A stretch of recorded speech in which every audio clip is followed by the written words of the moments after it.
Record. Welcome back. This is part 2 of our lecture today. We have just completed the source lecture and now we are moving on to the lecture on plant nutrition. I'm going to start the class up as well, so wait for me for a moment. Hi Akisha, we're just about to start off. Good timing. I'm just sharing the presentation and then I'm going to get the class so that they can see this presentation as well. Right, so okay.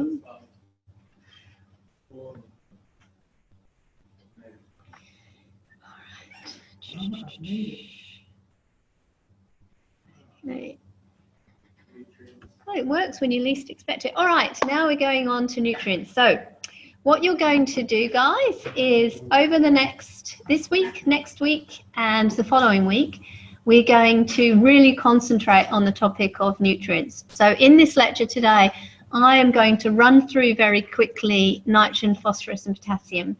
I want you next week to go through the lecture slowly and read the notes. On all of the lecture notes on the PowerPoint, there's a toggle that comes up on the left-hand side of the screen, which you can't see the mouse at the moment, but it's basically up there. Have you all been able to see the lecture notes?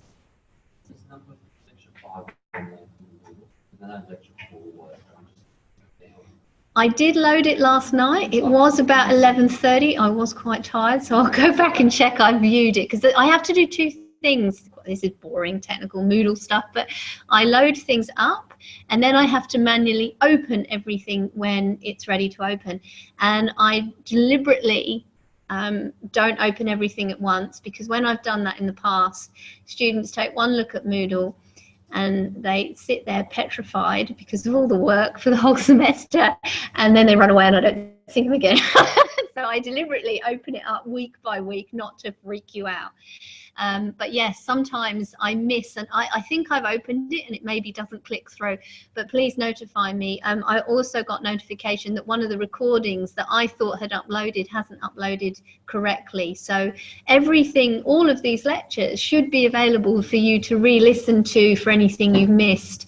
I'm hoping anyway, so please notify me about that. Next week, something very exciting happening for me, maybe not as exciting for you, but I'm going to be in China.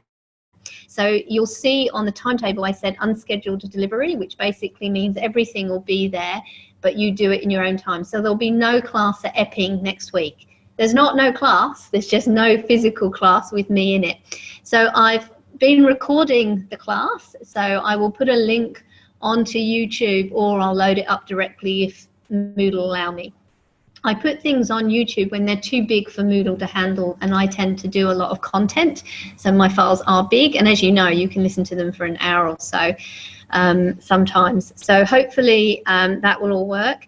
On the unscheduled delivery, at the top of the page, I will have a list of things for you to do. Read the lecture, listen to the lecture, and undertake there's 2 tutorials. One I'm going to introduce briefly today, which is the one on soil sampling, sorry. And one of them is on helping you with your crop, your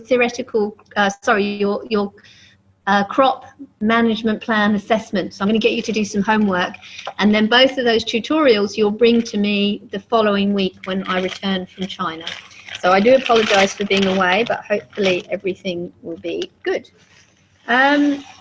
What we've got here, I said to you I would just demonstrate. Actually, I'm going to just stop sharing so that the people online can see. Okay, so this is the soil I had in the bag earlier, and this is a beaker.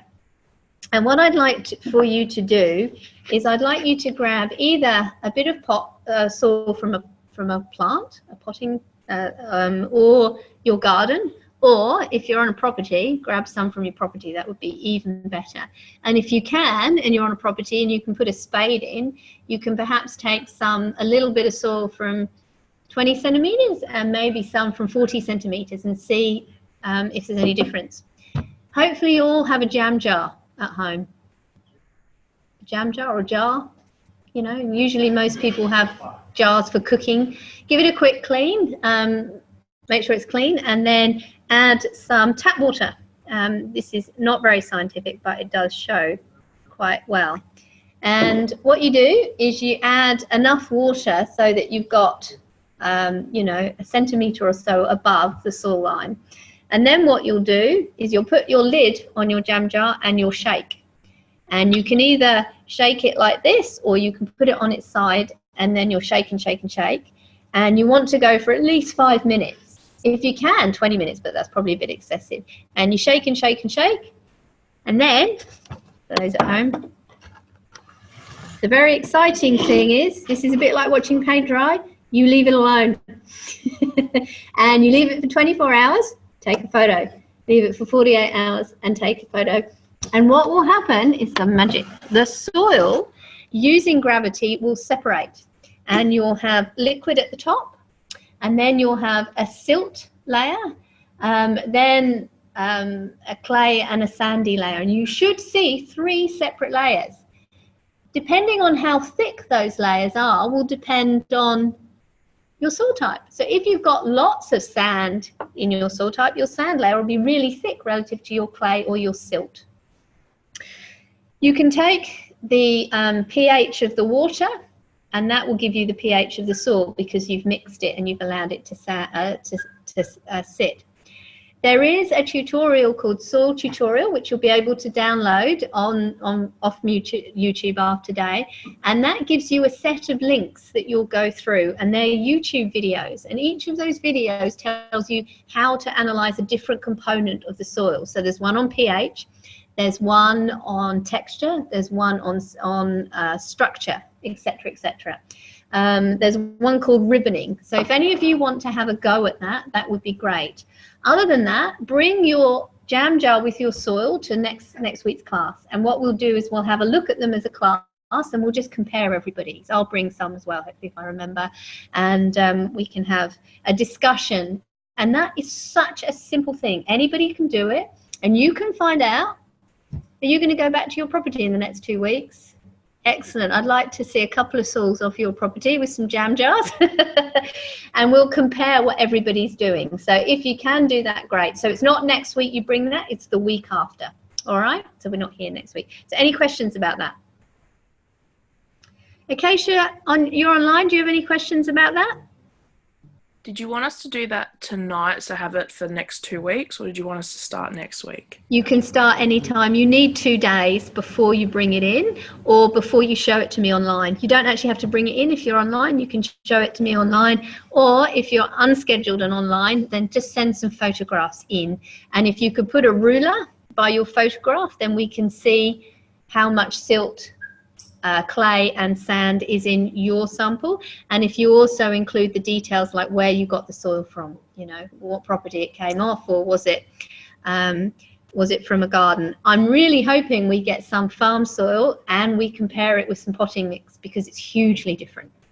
So, and this will give us an understanding of how the huge diversity that soils are in. So is that clear, Akeisha? Yes, good. And everybody online, everybody else? Okay, all right. So let's go through this quite quickly so that we don't run late.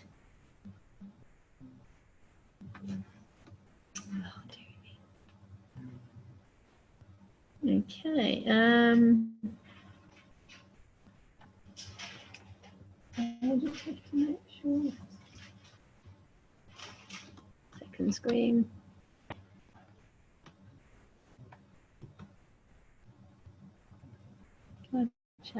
Okay, that's on there. And sorry, I'm just operating and changing between screens, which excellent. That's it, great. We're all on the same page.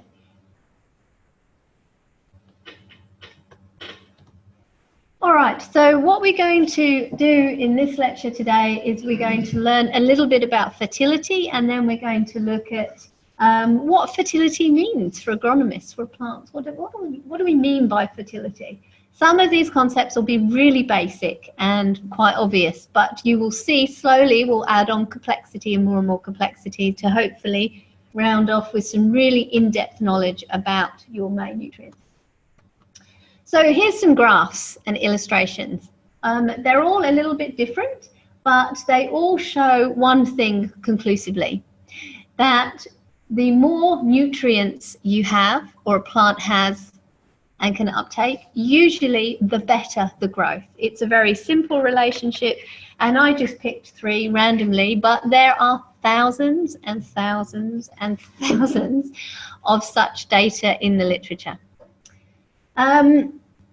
Sometimes that graph might be linear, and sometimes that graph has a different shape where the growth is exponential, but then it slows down.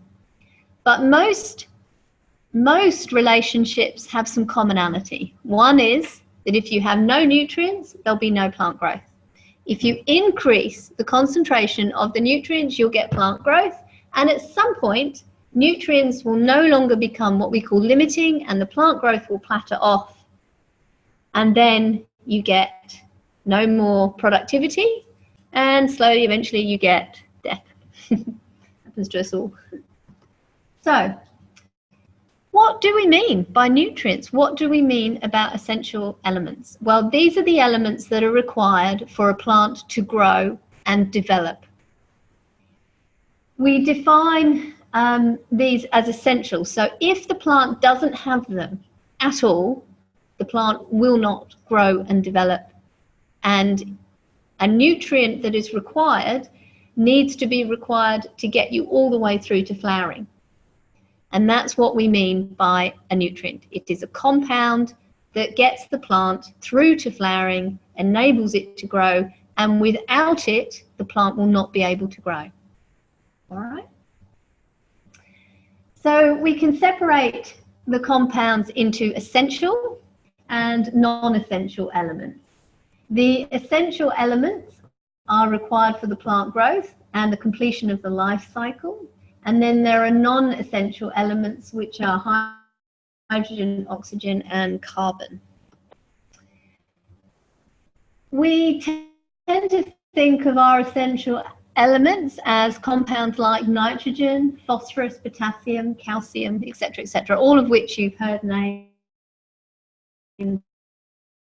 We also have something that's referred to as beneficial elements, and there is a lot of discussion in the literature. Usually when we say discussion, we're scientists and we're being very polite, which means that people can't agree. And these beneficial elements are compounds like silicon and sodium. I think what it means is that some plants, they make better plant growth, whereas other plants, they're not influential. So it's quite complex. And then you have what we call potential benefit elements as well that are extremely controversial, and that's these 3 compounds here. So there are not many claims in the literature that they're required, and those that are have a long way to go for validation. So this is a periodic table, as you all know, because you're doing Living Systems 1. The periodic table is the base of the chemistry of all the chemical elements. And we have in here highlighted in colour for you the compounds that are both essential and beneficial for plants. And they're just highlighted to contextualise them. So you've got nitrogen, phosphorus and potassium there. Can you see some commonality about where they sit in the table? They're all on the small side, aren't they? So compounds up here, so hydrogen, anything at the top is small. And as you go down the table, things get physically larger. So is there anything really large used for plant growth and development? No, that is a function. That's it, not a coincidence. That's what I was looking for, couldn't find it. That actually is a real, there's real chemistry and explanations behind that, but we won't go into that today. So here is a list of our essential mineral elements from nitrogen through to nickel. And this table is quite good because, one, it shows you the symbol. So nitrogen symbol for that is what? Read the table. And symbol for zinc. Said an excellent copper. see you. You'll see, the reason I point that out is because in the literature, when you read about them, often they'll mention the name once and then they abbreviate it to the chemical compound if they have to write about it time and time again. Next to that is the weight of the compound in a weight of soil. So you'll get 15 mg per kilogram of nitrogen, for example. And what you'll notice is that there are compounds which are used a lot of, and then there are compounds which are not used as much of. And again, that's not a coincidence. It's actually a form and function component. This shows the percentage of the substrate, and here we've got the relative number or atoms. So there are a lot of atoms in nitrogen in your soil your plant takes up, yeah? Not so much of nickel, but nickel's still important. And that's a really important observation, is that just because a compound there's a lot of it, and just because the plant needs a lot of it, doesn't make it more or less important than a compound that is in smaller quantities and concentrations. We can separate the compounds or nutrients into the volume that's required by the plant. And so macro means, yeah, large concentrations. This isn't hard stuff again. Micro is tiny, small concentrations. Excellent. And here again, this table ranks them for your information.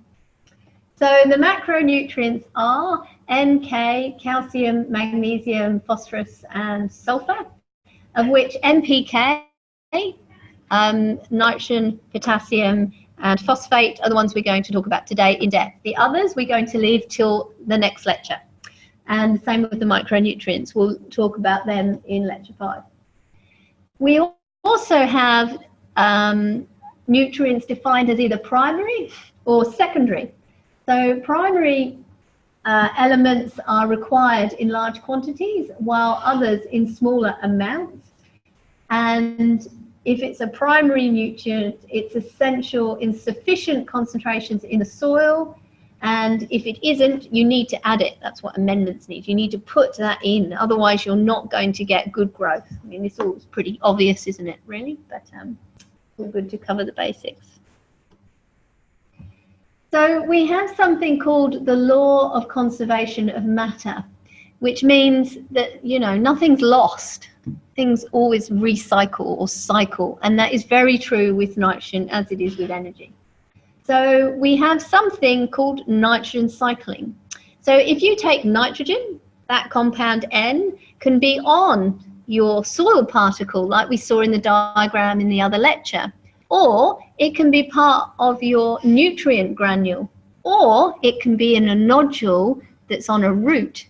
So that nitrogen can be in many ways, or you can put it on the ground in your fertilizer and then it not rain. And then the nitrogen converts and goes through something called volatilization, which means it goes off into the atmosphere, and then that nitrogen molecule is gone, lost to you. So there is lots of ways nutrients can cycle in the soil, and we'll touch on this later. We have removal of calcium, magnesium, and sulfur requirements need replenished. So in other words, when you grow a plant, it removes all of the compounds that it uses out of the soil, especially when if you cut it to harvest it and you physically remove the material away. If you were to slash it and let it decompose on the soil, or sometimes there's reasons why you might do that, especially if you're doing a fallow crop, for example, then some of those nutrients will go back into the soil. Some will still turn into gas, and some will be washed away, like the sodium. They'll go into the water table, and then they'll just be floating away to your neighbour or to the Great Barrier Reef or something like that. So nutrients can be lost. So sulfur sources, atmospheric decomposition, air pollution, impurity of fertilizers. So if your fertilizers are not managed properly, there are massive environmental issues about that. And in the third year subject, environmental management, you certainly do look at that in great detail as part of your portfolio and your case study. So we have other secondary compounds. Here we're touching on calcium, and we can find that calcium is principally exchanged as a cation in most soils. So we've introduced cations and anions, and so depending on what form they are will depend on how they cycle and how they're used. Phosphorus is only slightly soluble in some soils, and so if it's not soluble, what does that mean?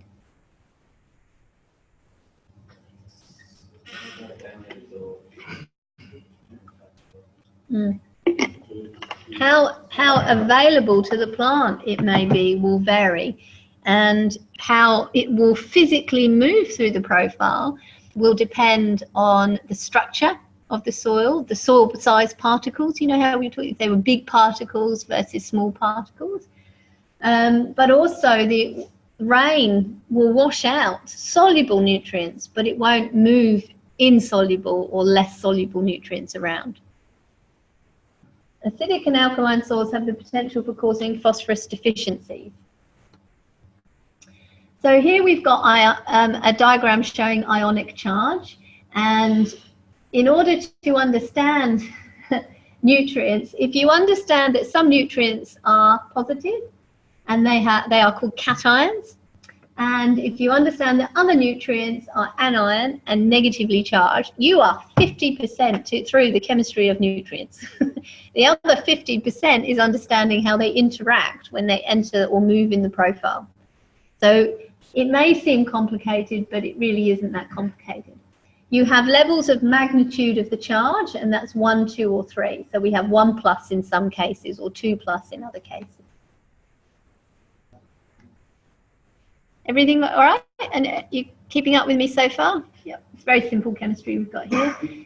So here we show the charges of some of the macro and micronutrients. So how many charges does calcium have? Is it positive or negative? 2 positive. 2, excellent. 2 positive, yes. And chloride, Cl? -1.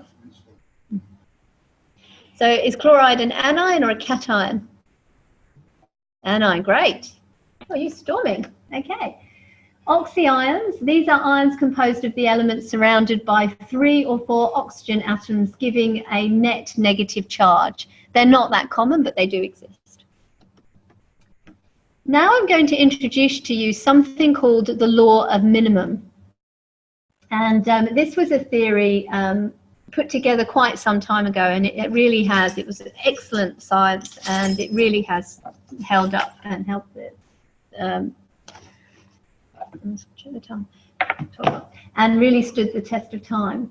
So this states that the yield is proportionate to the amount of the most limiting nutrient. So in other words, if you need nickel to get through your life cycle and you have everything else but only half the nickel, your plant will only grow to as much as it can with half the nickel. So you can keep putting nitrogen on, you can keep putting phosphorus on and potassium, it will make no difference. That nickel is reducing its optimal growth, and that's what we mean when we describe the law of minimum. If you have every single micro and macronutrient that you need except for nitrogen, nitrogen then becomes your limiting resource, right? Your limiting element. So your plant will only grow as well as much as its nitrogen requirements. So in other words, if you have 50% of the amount of nitrogen you need, and your plant usually grows to 1 meter, it will only grow to 50 centimeters. It sounds complex, but it is really, really that simple. All right, so that's the law of minimum.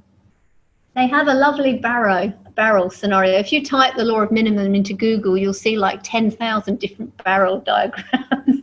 But it basically shows that it gives this analogy with water. So your lowest point is your minimum nutrient, and your water will always seep out at that point when it doesn't matter how much of the rest of the barrel is okay. And it's the same with the growth. So the scientific principles of fertility and crop nutrition have been discussed. We've introduced the beneficial elements, and now we'll go straight into the NPK, the macronutrients. So nitrogen is probably one of the most common nutrients. You've probably all heard of it, and there's nothing really that's going to come as a surprise about nitrogen, except for some of the soil cycling perhaps. This is what nitrogen looks like. There are 3 different types of way of displaying the formula. This shows the orbits around the atom and how many electrons are whizzing around. This shows the chemical structure, and this is a modeled structure of nitrogen.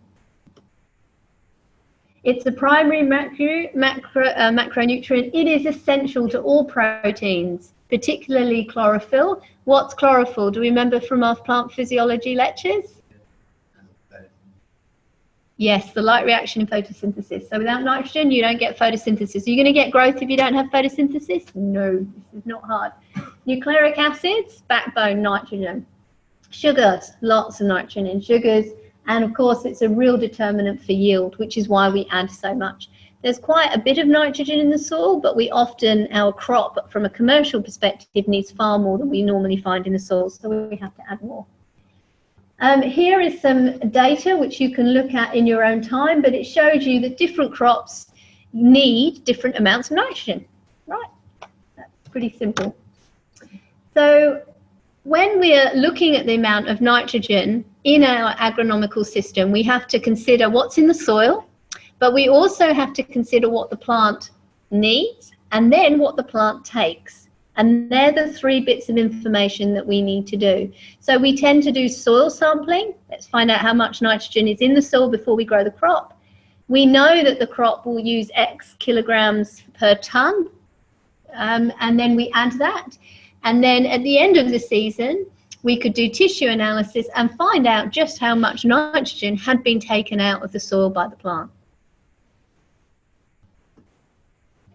This is some work on the quantitative nitrogen uptake, and I only show you this. We do this in Plant Phys in a lot more detail, but I only wanted to show you just how complex the uptake of nitrogen is.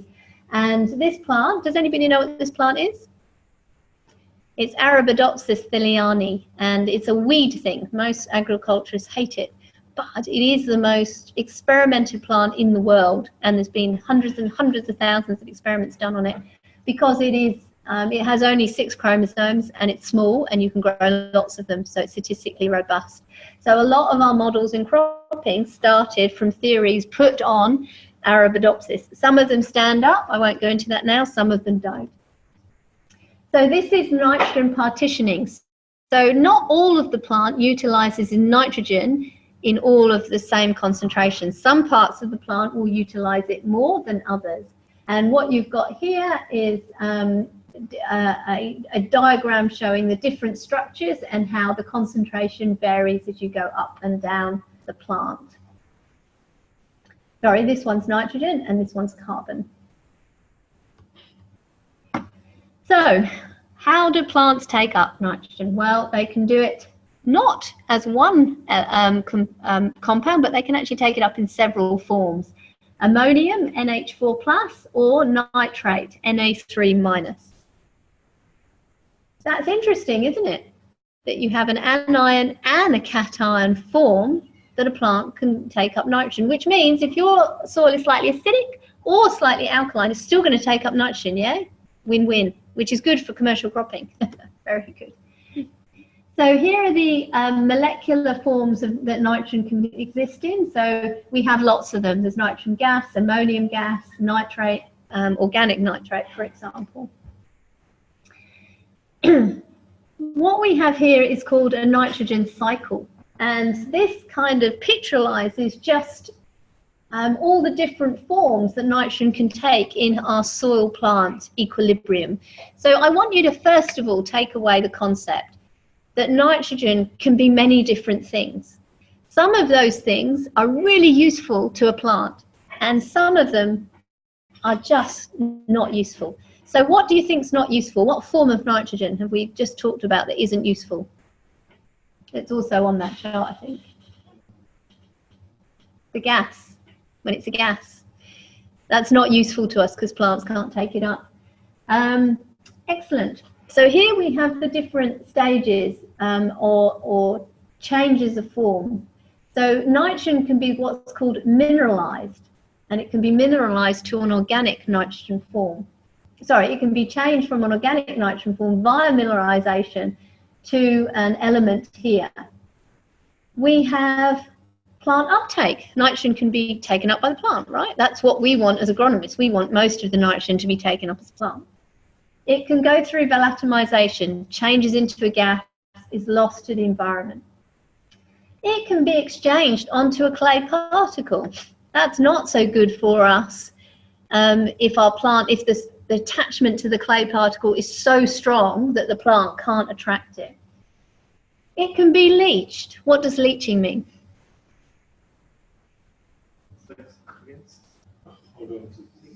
Leached. Yeah, basically it follows the water table out into the, goes past your horizon A, B, B1, B2, C, and off it goes into the water table, which, you know, is going to your neighbour, basically, or the sea. And denitrification is the change from NO3, and where NO3 is lost. And what else have we got? We've got immobilization, which is another form, which is where the element form of nitrogen is converted into an organic matter. Now, you know, we talked about soil being really complex and full of lots of different organisms and bacteria and fungi. Each one of them can play a role on how that nitrogen ends up. So they can influence volatilization, they can reduce it, they can increase it. Organic matter is a brilliant one to add because it changes the nitrogen cycle, because it really does influence the amount of nitrogen that then becomes via mineralization available to the plant.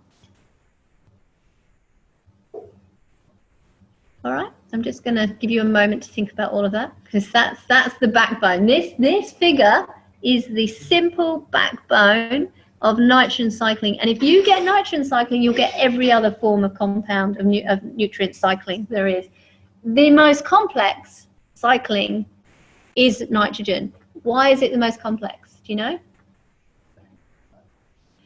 Yes, and because it's so important to agronomists that they've spent the most amount of money researching it, so we know the most amount about it, and I think that sometimes explains some of the complexity.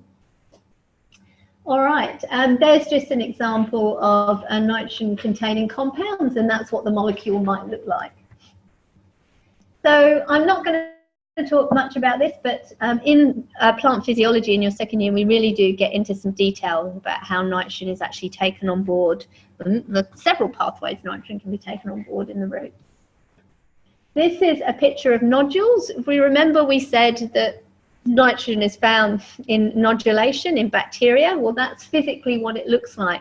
So if you dig up your crop and you see lots of these, like if you have a legume crop, you're likely to see lots of these, we hope, unless your pH is wrong, in which case soil pH, that is, in case we won't see many. But this is a really good situation for your crop and for the cycling of your nutrients. Okay, so what are the factors that influence nitrogen cycling and then its availability?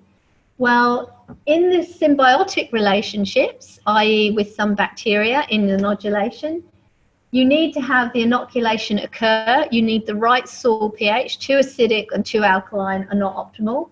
You need to have moisture, and the plant needs to be relatively healthy, because it gives the symbiote, the plant's perspective, it offers the bacterium a protection, a home, and it gives it some food in exchange for its nitrogen. So nitrogen content is slowed when calcium, phosphorus, cobalt, boron, iron, copper, or manganese are low. High levels of nitrogen can stop releasing, plants stop releasing a bacterial attracting chemical. So we know that the plant sends signals when they're young roots out to the microflora and say, hey, I'm a plant, come and be, I'll be your host, I'll look after you, and in return I'll take some of your nitrogen. All good. So what we've got here is the balance. You know what I was saying earlier, everything's a bit of a give and a take, a bit of a compromise, a bit of a balance. Well, that is very much the case with nitrogen, as is all compounds, as in all nutrients. So if you want to increase your nitrogen, you can add fertilizer. That's really common. We'll talk about them later. There's biological fixation. You've got manure. You've got exchange sites, mineralization. Can you remember how you got mineralization? Organic matter. Yeah. Precipitation. What's precipitation? Rain. Nitrogen is what in the soil? Mobile. So it can move. Irrigation water. So if you, what will decrease nitrogen in the soil? Plant uptake. That's a good form of decreasing. Denitrification, volatilization. So that's environments where the nitrogen is turned into gas. Sorption of exchange sites. So that's basically the chemistry changes on the soil particles. Leaching goes through to the water table, and something called immobilization, which is a chemical reaction. Here we've got the application rate. This graph is showing something very simple. The more nitrogen you add, the better your growth will get until you reach an optimum. So you can keep adding it, adding it, adding it. There'll be no more growth. In fact, it will start to be deteriorating, because sometimes too much can be toxic. But more likely, what does this explain? This bit here at the top of the graph. It's the, can you remember the law?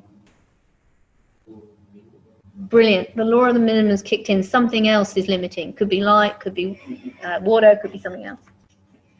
This is a lovely article, actually. It's pretty in-depth, published in 2009, and it shows rough estimates of the amount of nitrogen across the world. Here we've got another paper. I don't expect you to read these papers. They're very high-level science, but the take-home message is that climate change will impact on nitrogen cycling, some good, some bad, as always. It's always a bit of a compromise, but we will have to manage nitrogen. Nitrogen oxide released into the atmosphere is not good for climate change. So soil sampling is very important. We want to understand how much our plant has used each year. We want to make sure we apply the right amount of nitrogen. We want to make sure we apply the right amount of nitrogen because economically we don't want to put more than we need, and if we don't put enough, then we're not going to get the best growth. So how much nitrogen you add is really quite complex. There's rules of thumb that you can use, and then those rules of thumb will be manipulated depending on your soil type, depending on what you're growing, what stage you're growing at. Are you just topping up, or are you laying down, are you sowing your seeds? All of these factors can change. You have to understand that nitrates are mobile in soils, so they move. So if you add all of your nitrogen at the beginning of the season, by the time you come to the end of the season, say you're growing wheat and you're getting heads, you might not have enough nitrogen to produce the best heads. So because your nitrogen is leached out, so you need to understand that and manage for it. So you might put more than one nitrogen application, or you might have your fertilizer in such a way that it releases over time, and that's called slow release. So nitrogen management, I've also put some links on the Moodle, I think, about basic nitrogen management and fertilizer management, so you can certainly read them more in depth. But nitrogen applications on cereal can be delayed until you're at the right physiological stage. So in this case, it's stem elongation, and this enables you to get a more consistent and better yield. So you're beginning to understand some of the complexities about farming, aren't you? It's not just about adding your nitrogen, it's about adding your nitrogen at the right time with the right climate and weather conditions so you get the right growth. One of the most common forms of nitrogen fertilizer is DAP, diammonium phosphate, and that's its chemical name. It's water soluble and it can be added to your soil. We also, you have to, there are standard typical formulas for adding nitrogen. So you can add it on its own as urea, or you can add it in some kind of formula, which is what this is. And with all of these formulas, you'll get a percent, and that'll tell you that in 1 kilogram of your fertilizer, 18% of that will be nitrogen. 46% will be phosphorus, and in this there'll be no potassium here. So often you get fertilizers as a mix of NPK, because those three things usually are the most common and needed to be added to your soils, because there isn't enough in your soils to begin with, and because the plant will take them out. You may not have to add them though. You may have a soil system where there's adequate. So another type of soil fertilizer is monoammonium phosphate, or MAP. Superphosphate, it's water soluble, and that can be added to the soil quite easily. Economical considerations when adding nitrogen fertilizer are important. Some forms of nitrogen are more expensive than others, and that can vary on how the nitrogen is released to the plant, how the fertilizer has been made, and what you're trying to achieve with your fertilizer as well. And sometimes if your soil chemistry is of a specific category, you have to consider what form of fertilizer you have. There is a product called green urea, which we've done some testing on at the farm a few years ago, which is a very interesting compound. It's called a top dressing fertilizer, and it's ammonium nitrate, and we've added it in paddock 5 in the past. So next time you're out at the farm, we can have a quick look and see if there are any ramifications from that you might be able to pick up. Well, I'm not going to watch this video now, but there's a link on here which goes to the Australian government WorkSafe, and this is all about ammonium nitrate. It is not safe. It can be quite harmful to health. Bang, it can be quite explosive. So please click on, in your own time, click on that, read the warnings and heed them. It has been a risk in the past. We have liquid nitrogen, which is a concentrated solution of urea or ammonium nitrate, which can be purchased. This is another link that you can have a look at, but these are some of the an example of some commercial recommendations for nitrogen addition, and what that might look like as well. So when you add your nitrogen to the soil, you then have to manage the volatilization or the loss of gas. You're always going to get some. Ideally, you manage it well so that you get minimal loss of gas. And things like adding it just before it's about to rain is an example of how you can reduce your gas loss. And so this article here links and talks a little bit about that management that you can read in your own time. Once you've read it, I've got some homework for you to do in the next 2 weeks. You can try and answer some of the questions and bring them to class, and we can have a bit of chat. And we'll explore that as sort of a part of what's called a flipped classroom. So I give you the information first, you have a go, see how much you know, we come back and fill in the gaps. All right, there is also a lovely little lecture, again, watch in your own time, because it's about 15 minutes long, but it really does show how nitrogen goes into the plant. There's some really beautiful modelling and camera work done on that, something I can't show you. So, and that gives you an understanding of nitrogen uptake.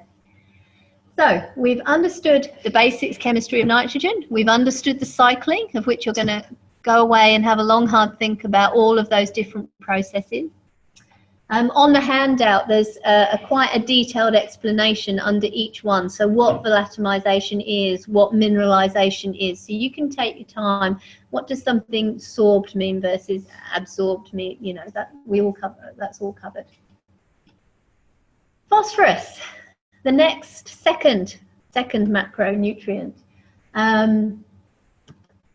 That's what it looks like. It's got more electrons than nitrogen. Agreed? This is what it looks like in its raw form, and this is what it looks like in the modelled structure. It has many functions, as does nitrogen. Its predominant function role is in the use of energy transfer, protein synthesis.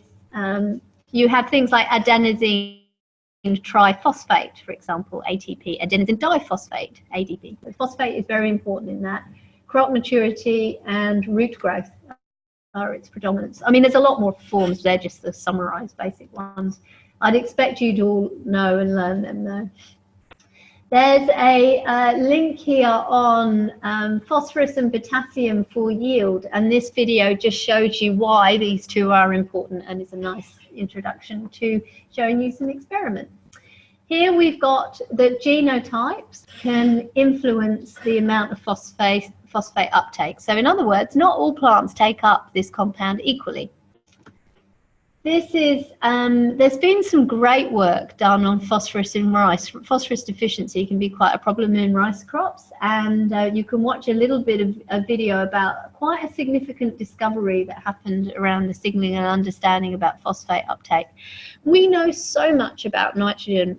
Relatively, we know quite a bit about phosphorus and potassium, but nowhere near as much as what I'm trying to say is I think we've got a lot more knowledge and understanding. We're some way in the journey of understanding those systems totally, but we've got a long way to go. So phosphorus can be applied. It's usually applied in association with nitrogen because it is, like potassium, it's one of the most commonly added. It usually comes in the form of phosphate, HPO4 or H2PO4 are the common, sorry, I've got a bit of cold coming, the common forms. Other forms are sorbed phosphate. This means it can be slowly become available. Mineral or calcium phosphate, aluminium phosphate, iron phosphate, and organic phosphate, which is similar to nitrogen phosphate. Phosphate cycling is as complex as nitrogen cycling and is each as in depth. The plant can only obtain phosphate in the phosphate form. So that's really important to understand. So if you took a whole bunch of soil and you measured how much P was in it, phosphate was in it, you'd get X kilograms. But that wouldn't necessarily mean all of those kilograms were available to the plant. In fact, it rarely does. So we have to have specific soil tests for phosphorus, and that's when you will be exposed to a soil test, we'll go through that, and later on in the subject I take you out and we look at soils in more depth. Actually, this is just the theory, but we'll take this knowledge and apply it. But understanding the kind of soil test for phosphorus, you want the one that gives you available phosphorus, not total phosphorus. Very important. These are some typical concentrations found in agricultural soils too. This is a simplified version of the cycling, and you'll see various stages which are similar to that of the nitrogen cycle. And I guess you can take some time to go through each of these stages with your notes, but note that it comes in many forms and that those forms can be exchanged, and that as a farmer what you're trying to manage is the forms that are available to the plant. Okay, so organic phosphorus decreases quickly as you go through the horizons. So it's more common in A and B1 than it is in B2 or C. It can move, phosphorus moves to the root surface through diffusion, and it can, its uptake is different depending on the species and the crop, and even the variety can be quite different depending on. It tends to range from 22 to 67 kilograms per hectare per year uptake. But that's just the guide. This is a little bit on the testing. So you need to look at where you're taking your soil sample and the kind of test you're conducting. Make sure that you always measure how you have to keep records of the fertilizer you add. You need to take records of the yield you take, and then from those two you can calculate or estimate what's left in the soil each year, and then you can keep it stable. Good soil testing protocol is key to good fertilizer management. These are the different types of chemical soil testing for phosphorus. You can do a Coldwell test, a phosphorus buffering index, an Olsen, and a DGT. We won't go into this now, but there's different tests tell you something slightly different about the availability of the plant. So that's the important message to take home now. So we have soil sampling strategy. You need to consider the space and the depth and spatial variability, because you do have some with phosphorus. You need to understand that phosphorus can change over time. So if you measure it on Monday, it might be different to Sunday. crop and fertilizer additions, and you also need to, that's why you measure it, and you also need to only go to labs that have the proper accreditation.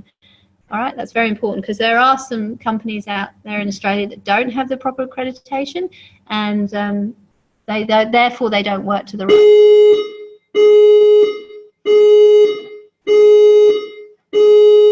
This isn't a test, so we have to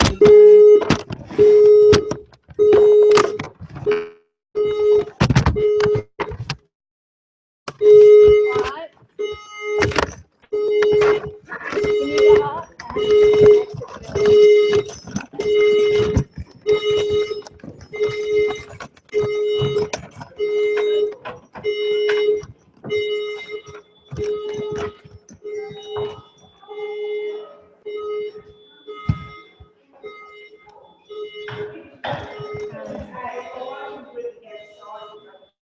Can you get up I don't know. Maybe if we all go out here, if the class can all go out here, that would be great. Yeah. Can you all just stand out there and I'll continue my lecture out there?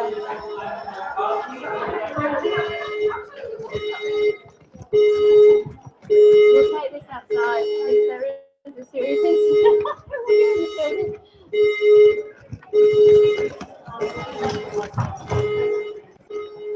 Out this way, guys. Out this way. Oh, okay.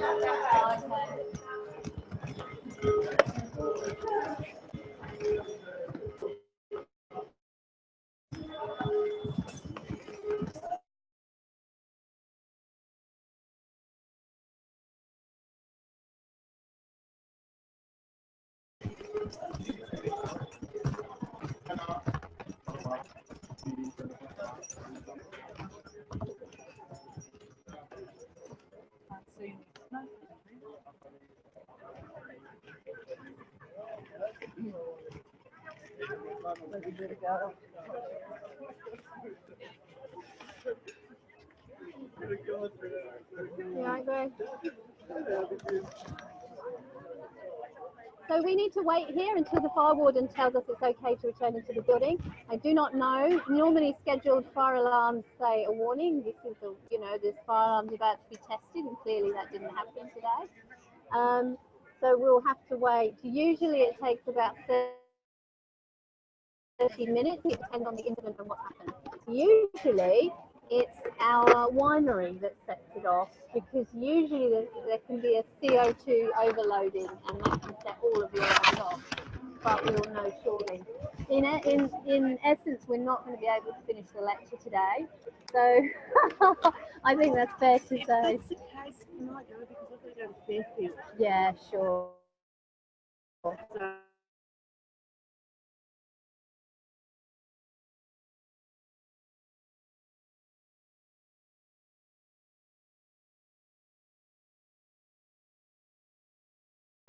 You okay with that, Greg?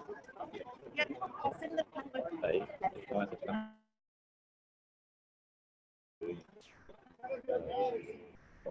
Tomato and things like that.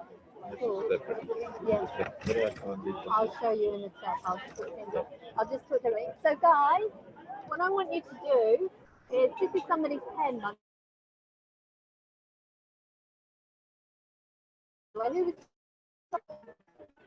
Just make sure you sign. And then what we'll do is, all the lecture notes for this MPK are on the system, are on Moodle now. I'll open up the laptop in a minute and show you on Moodle where it is after I talk, so you can all have a look.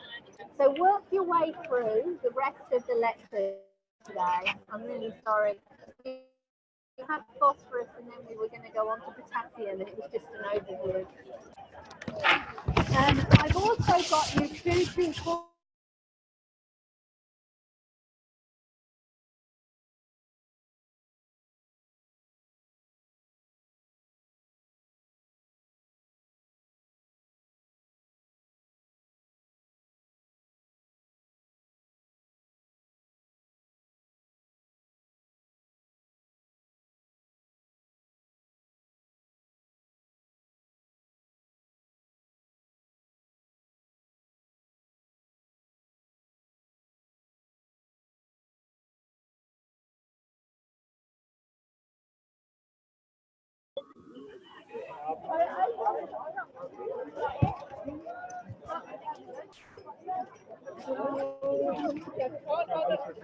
Guys, lunchtime. Yeah, it's all the way over here. Keep moving. Thank you.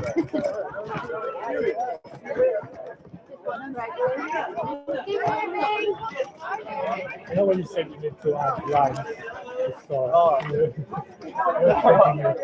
you had I'm like, why is this really live? The chemical line. It makes sense when you said that. We can like fly away among others. there's like, there's like, how do they fix the sound to the phone? Like,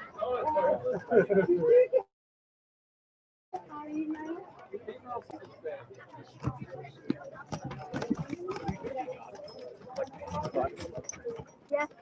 Well, it depends on the pH.